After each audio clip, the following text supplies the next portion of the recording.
I am Benazir. आज जो हमारा टॉपिक है वो है डिफेक्ट ऑफ विजन। एंड अब what is vision? Vision means नजर। The ability to see is called vision.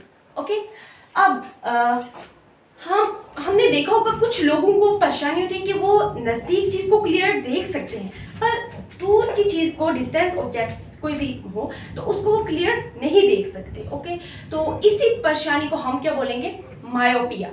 Okay, इसको हम बोलेंगे मायोपिया। अब myopia is that defect of vision in which a person can not see distance object clearly and he can only see the nearby object clearly.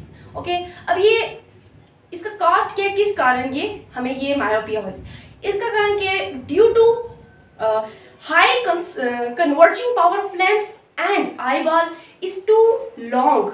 Okay, और आपने कुछ लोगों को देखा होगा कि उन्हें नज़दीक चीज़ क्लियरली नहीं दिखती और जो दूर की चीज़ें होती हैं वो उन्हें क्लियरली दिखती हैं। ओके, ये जो इस प्रॉब्लम को, इस परेशानी को हम बोलेंगे हाइपरमेट्रोपिया। अब hypermetropia is that defect of vision in which a person cannot see the nearby object clearly and he can only see the distance object clearly. Okay, अब ये इसका कॉस्ट क्या है जिसकी वजह से हमें हाइपरमेट्रोपिया होता है?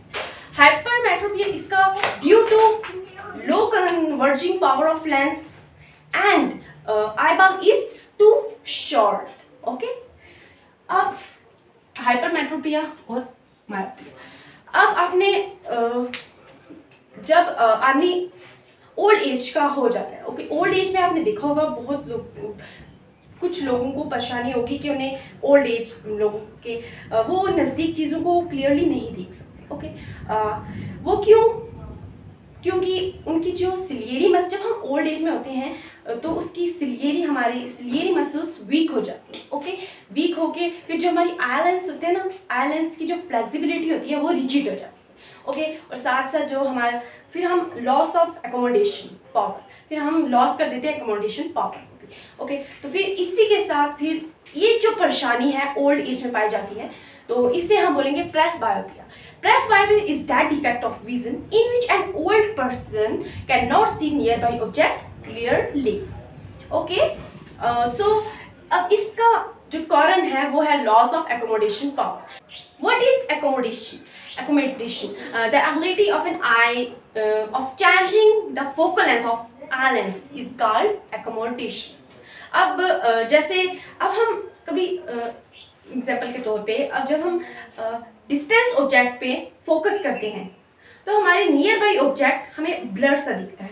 तो फिर जो डिस्टेंस ऑब्जेक्ट पे हमने फोकस किया तो हमारा जब फोकस डिस्टेंस ऑब्जेक्ट पे होगा तो हमारी जो फोकल लेंथ है वो लॉन्ग होगी। ओके, और अगर हमारा जो फोकस होगा वो नियर बाई ऑब्जेक्ट पे है तो हमारी जो डिस्टेंस ऑब्जेक्ट है वो हमें ब्लर दिखेगी, तो हमारी जो फोकल लेंथ है वो कैसी होगी? हमारी शॉर्ट होगी। This is called accommodation, the ability of changing the focal length. Okay, I hope your concept is clear. So please do subscribe our channel. Thank you.